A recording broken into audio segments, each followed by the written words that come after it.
भौतिकवादी इस समाज में भाई भाई में तकरार बढ़ते जा रहा है, ये सबसे गलत है। रावण जैसा शक्तिशाली व्यक्ति हार गया क्योंकि उसके पास उसका भाई नहीं था, और राम जी ने रावण जैसे विशाल लंका के स्वामी को ध्वस्त कर दिया क्योंकि राम जी के पास उनके भाई लक्ष्मण का साथ था। इसलिए आप भाई भाई एक होकर रखिए। बड़े भाई का कुछ कर्तव्य होता है, आपको सबसे ज़्यादा त्याग करना पड़ेगा। बड़े भाई का कहीं पे भी घर में कहीं पे भी पैसे लगेंगे तो ज़्यादा लगेंगे, मेहनत ज़्यादा लगेगा, सब कुछ आपको ज़्यादा करना पड़ेगा, ये दुनिया का दस्तूर है। और छोटा भाई है, उसे कभी भी बड़ों का सुनना ही पड़ेगा और आपको सुनना चाहिए। आपको भी एक बातचीत में एक लिमिट रहना चाहिए, बड़े को भी ये लिमिट रखना चाहिए कि हमें अपने छोटे भाई बहन को कितने लेवल तक डांटना है, लेवल से ज़्यादा नहीं डांटना चाहिए। और छोटे भाइयों और छोटे बहनों को भी याद रखना चाहिए कि हम अपनी ज़ुबान का इतना गलत इस्तेमाल ना करें कि बड़े भाई या माँ बाप को बुरा लगे।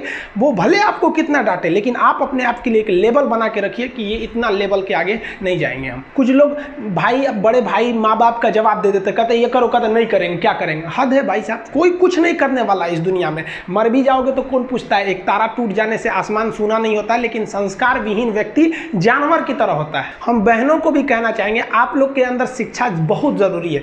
आप कम खाइए, लेकिन माँ बाप से कहिए कि हम पढ़ेंगे पढ़ेंगे पढ़ेंगे। शिक्षा बहुत ज़रूरी है, शिक्षा बिना हर चीज़ अधूरा है। और आप जितनी भी लड़कियां हैं उन सबसे कहते हैं अपने अंदर थोड़ा बहुत कुछ सुधार लाइए। अपने आप को कभी दूसरे से कंपैरिजन मत कीजिए कि उसके पास क्या है, हमारे पास क्या है। और एक चीज़ लड़कियों में जो सबसे ख़राब चीज़ होता है, आप कोई लड़की गुस्सा है या नहीं है ये चेक करना है तो आप उससे बस एक गिलास पानी मांग लीजिए, उसके पानी देने के स्टाइल से पता चल जाएगा कि गुस्सा है कि नहीं। पानी रख के यहाँ पे, अरे क्या मतलब बनता है। आप गुस्सा है, ठीक है, सब में होते हैं, जहाँ ज़्यादा रिश्ते रहते हैं वहीं इंसान गुस्सा होता है, लेकिन इसका मतलब ये क्या कि 2 दिन आपको मनोबल लगेगा।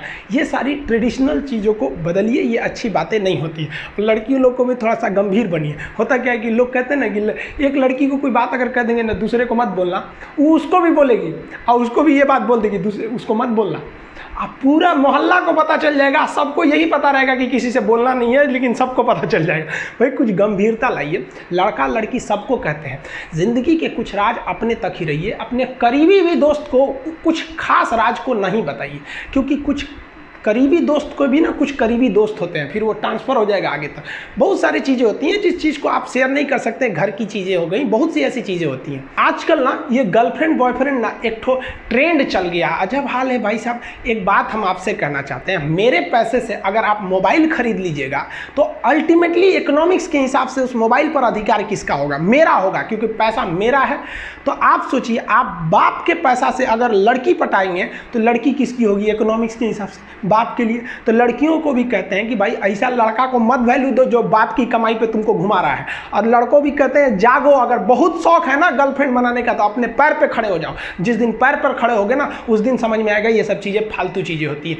कई लड़के बेचारे का दिल टूट जाता है, उनका शरीर एम्बुलेंस की तरह हो गया है, घायल दिल लेके घूम रहे हैं। अरे फालतू ये सब चीज़ें। जीवन में किसी के लिए आंसू मत बहाइएगा, वो आपके आंसुओं के काबिल नहीं होगा। और जो आपके आंसुओं के काबिल होगा वो कभी आपको रोने नहीं देगा। दिल टूट गया, गोली मारो यार, प्यार 24 कैरेट का था आपका, उसी की औकात नहीं थी जो खरीद सके।